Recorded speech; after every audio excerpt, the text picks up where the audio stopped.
धूप और छांव की तरह हमारे जीवन में सुख और दुख आते रहते हैं। हमें लगता है कि हमारे जीवन में हजारों दुख है, लेकिन अगर वास्तविकता में देखा जाए, आंखें खोलकर देखा जाए, तो जीवन में सिर्फ एक ही दुख होता है। और वो दुख क्या है? इस बोध कहानी के माध्यम से हम समझ जाएंगे कि वो एकमात्र दुख क्या है और उसका समाधान क्या है। तो अपने दुख का निवारण करने के लिए इस कहानी को आखिर तक जरूर सुने। इससे पहले कि आप इस कहानी में खो जाएं, इस चैनल को सब्सक्राइब जरूर कर लें। तो चलिए कहानी शुरू करते हैं। एक गांव में सबल नाम का एक आदमी रहता था। वो अपने जीवन से बहुत निराश था। उसकी निराशा का कारण ये था कि वो अभी तक कुछ भी नहीं करता था। उसके घर वाले उसे दूसरों का उदाहरण देकर ताने मारते थे और कहते थे कि वो सब तो कामयाब हो गए और तू यहीं का यहीं रह गया। जब भी वो कहीं बाहर जाता तो लोग उससे पूछते कि तुम क्या कर रहे हो भाई, और उसे ये कहने में बहुत शर्म महसूस होती कि वो अभी कुछ नहीं कर रहा, कुछ करने की कोशिश कर रहा है। धीरे धीरे उसने लोगों से मुंह छिपाना शुरू कर दिया। उसका दुख इतना बड़ा था कि उसको लगता था कि वो धरती पर एक बोझ है और उसके बस में कुछ भी करना नहीं है, वो कुछ कर ही नहीं सकता। तो वो जी कर क्या करेगा? उसे अब मर जाना चाहिए। वो अकेले में बैठकर रोता और भगवान को दोष देता। एक दिन उसने नगर में एक गुरु को देखा जो दुख के ऊपर अपना प्रवचन दे रहे थे। गुरु कह रहे थे कि दुख एक गुरु की तरह होता है जो आपको जीवन के बारे में समझाता है और आपको सही से जीने का तरीका बताता है। आप चाहें तो दुख रूपी गुरु से अपना जीवन सीख सकते हैं या दुख में डूबकर बैठे बैठे रो सकते हैं। सबल भी ये बातें सुन रहा था। जब उपदेश खत्म हुआ तो उसने गुरु से कहा, दुख कुछ सिखाकर नहीं जाता बल्कि पीड़ा देकर जाता है। दुख की पीड़ा अनंत होती है। ऐसा लगता है कि इसके बाद कुछ नहीं मिलने वाला, कुछ नहीं होने वाला। मृत्यु भी उसके सामने कम लगती है। गुरु ने पूछा कि क्या दुख है तुम्हें? सबल ने अपनी सारी परेशानी गुरु को बता दी और कहा कि मेरे दुख का आपके पास कोई समाधान नहीं है। गुरु ने मुस्कुराकर कहा कि जब तुम्हारे जीवन में असली दुख आए तभी मेरे पास आना, मैं उसका समाधान अवश्य करूंगा। ये कहकर गुरु वहां से चले गए। सबल ने सोचा कि क्या मेरा दुख असली नहीं है? क्या ये दुख जो मैं झेल रहा हूं दुख नहीं है? कोई भी मेरे दिल का दर्द नहीं समझता। अरे घर वाले नहीं समझते तो गुरु क्या समझेंगे? अपने दुखों से परेशान होकर सबल ने एक निर्णय लिया कि वो कुछ करके दिखाएगा। उसने एक छोटा सा व्यापार शुरू किया। उसे उसके व्यापार में सफलता नहीं मिल रही थी, पर उसके घर वाले बहुत खुश थे कि वो कुछ तो प्रयास कर रहा है। धीरे धीरे उसे सफलता मिलने लगी और फिर उसने रफ्तार पकड़ ली। वो 2 सालों के भीतर ही एक बड़ा व्यापारी बन गया। अब उसके आसपास काफी लोग थे जो उसे पसंद करते थे, जो उसकी चिंता करते थे, जो उसके कार्यों की सराहना करते थे, प्रशंसा करते थे। उसके माता पिता भी अपने बेटे की प्रशंसा करते करते नहीं थकते थे। उसके मित्रों की संख्या दिन ब दिन बढ़ती जा रही थी और वो बहुत खुश था। फिर उसके कुछ दोस्तों ने उसको सलाह दी कि उसे अपना व्यापार अब और बड़ा करना चाहिए। जब वो बड़ा व्यापारी बनकर इतना खुश है तो सोचो, अगर तुम इस नगर के, इस राज्य के सबसे बड़े व्यापारी हो जाओगे तो कितना सुख होगा तुम्हारे पास, कितने लोग तुमसे जुड़ेंगे, कितना यश तुम्हारा फैलेगा। स्वयं राजा भी तुम्हारी तारीफ करेंगे और जरूरत पड़ने पर तुमसे ही धन उधार लेंगे। ये बात सबल के मन में बैठ गई और अब वो और ज्यादा मेहनत करने लगा। लेकिन ये सब कुछ उसे बहुत जल्दी चाहिए था। ज्यादा समय इसमें वो बर्बाद नहीं करना चाहता था। इसीलिए उसने कुछ ऐसे काम किए जो उचित नहीं थे। उसने बहुत बड़ी मात्रा में धन उधार ले लिया और वो यहीं पर नहीं रुका। ज्यादा मुनाफा कमाने के चक्कर में उसने अपनी माल की गुणवत्ता खराब कर दी। उसके मित्र उसे जैसा कहते थे वो वैसा ही करता रहा। दूसरे व्यापारियों के खिलाफ षड्यंत्र भी रचने उसने शुरू कर दिए। अब उसके जीवन का सुकून कहीं चला गया था। उसे अब रातों में नींद नहीं आती थी। वो हमेशा कुछ उधेड़-बुन में लगा रहता था। सुख साधन की सारी वस्तुएं होने के बाद भी उसे किसी चीज में सुख नहीं मिल रहा था। एक दिन सबल अपने रथ में बैठकर एक मार्ग से जा रहा था। रास्ते में उसने उसी गुरु का आश्रम देखा। वो गुरु के पास पहुंचा और कहा, गुरुदेव, आपने कहा था कि असली दुख हो तो ही मेरे पास आना। मेरे जीवन में बहुत दुख है, मैं रात को सो भी नहीं पाता हूँ। सबल गुरु को अपनी सारी बात बताता है। गुरु ने कहा कि जब तुम पहली बार मिले थे तब भी तुम किसी दुख में थे, उस दुख से तुमने क्या सीखा? सबल ने कहा, मैंने सीखा कि केवल सोचने मात्र से कुछ नहीं होता। अपनी सोच को साकार करने के लिए कर्म करना पड़ता है, और केवल कर्म करने से कुछ नहीं होता। कर्म को अंतिम पड़ाव तक ले जाना आवश्यक होता है। चाहे रास्ते में कितनी भी बाधाएं आए, कितनी भी निराशा आए, चाहे ऐसा क्यों ना लगे कि अब कुछ नहीं होगा, तब भी ये मानकर कि जो कार्य मैं कर रहा हूं मैं इसमें सफल होकर ही रहूंगा, कर्म करना चाहिए। लोग केवल सफल आदमी को ही महत्व देते हैं, बाकी चाहे कोई कितना भी अच्छा क्यों ना हो, इस दुनिया के लिए वो बोझ ही कहलाता है। गुरु मुस्कुराए और कहा, जब तुम्हारे जीवन में असली दुख आए तब मेरे पास आना, मैं उसका समाधान अवश्य करूंगा। सबल फिर से आश्चर्यचकित हो गया कि ये दुख क्या असली दुख नहीं है? असली दुख और होता क्या है? लेकिन उसने कुछ नहीं बोला। सबल ने गुरु को एक घड़ा भेंट किया जो सोने के सिक्कों से भरा था। घड़े को देखकर गुरु ने कहा कि इस घड़े को वहां उस पेड़ के नीचे गड्ढा खोद कर दबा दो, ये मेरे किसी काम का नहीं है। सबल ने ऐसा ही किया और वो वहां से चला गया। धीरे धीरे सबल को व्यापार में घाटा होने लगा। उसकी धन संपदा धीरे धीरे घटने लगी और एक ऐसा समय आया जब उसके ऊपर बहुत कर्जा हो गया था। लेकिन वो निश्चिंत था, क्योंकि कर्जा उसके मित्रों द्वारा ही उसे दिया गया था। वो सोचता था कि उसके मित्र उसके बुरे समय में उसका साथ देंगे, पर ऐसा कुछ नहीं हुआ।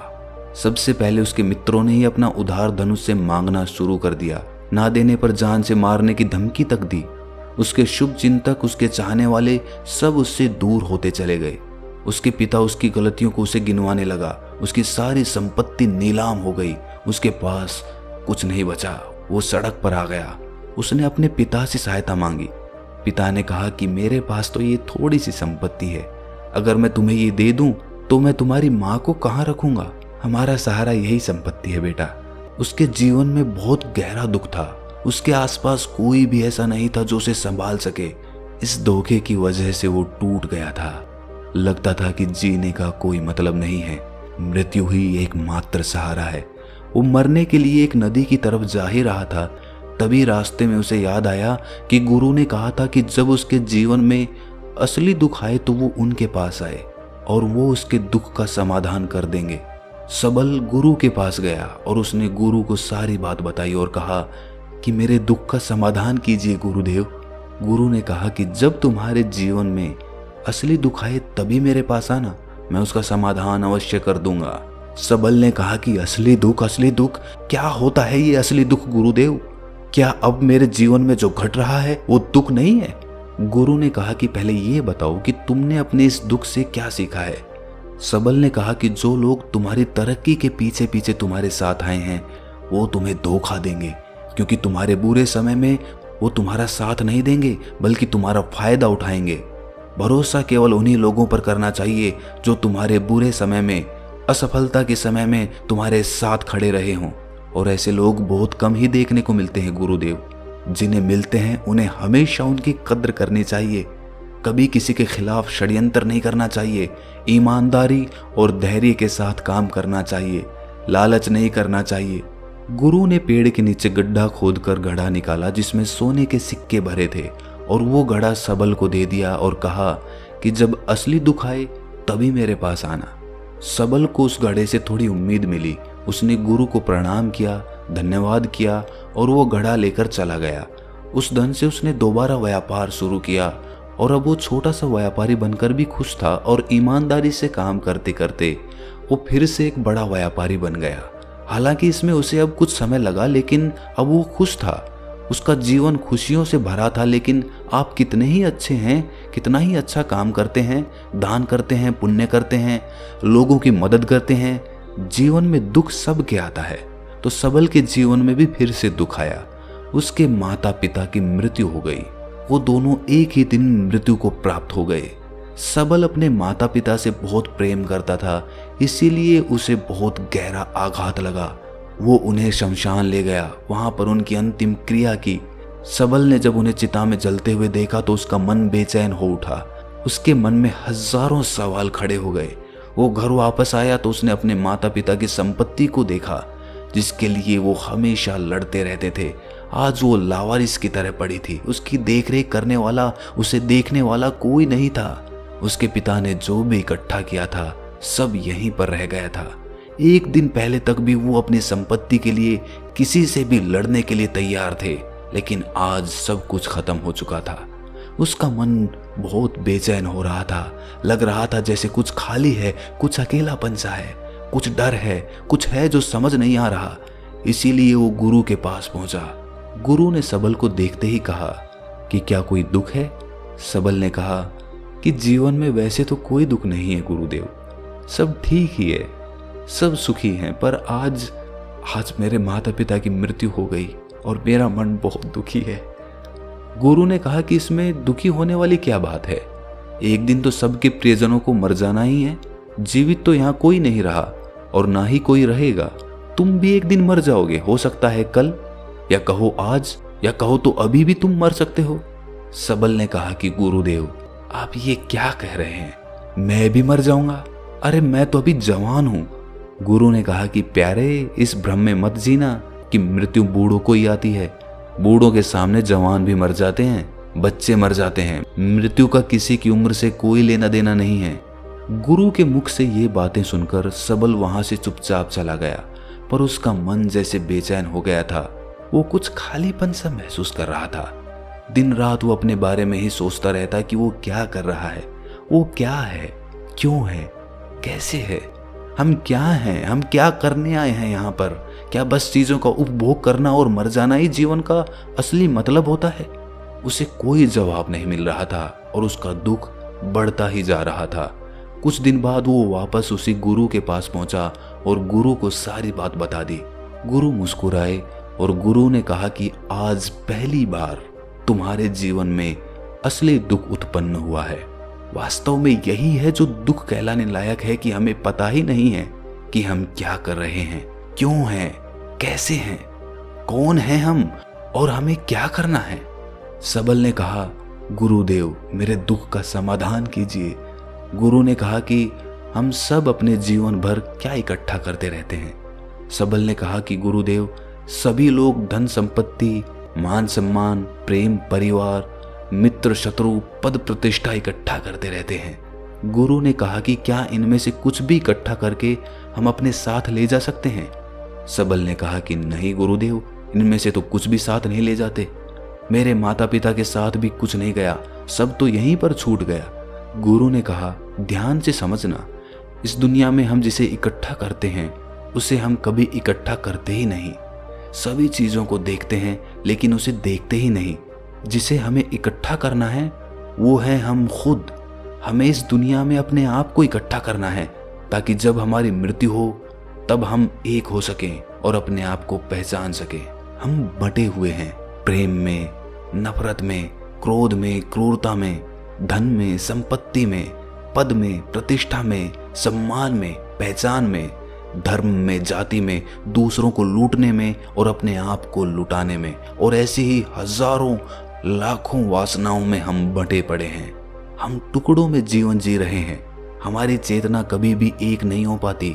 हमारी ऊर्जा शक्ति बिखर गई है। इसीलिए हमारे पास इतना भी समय नहीं है या इतनी भी शक्ति नहीं है कि हम मुड़कर अपनी ओर देख सकें।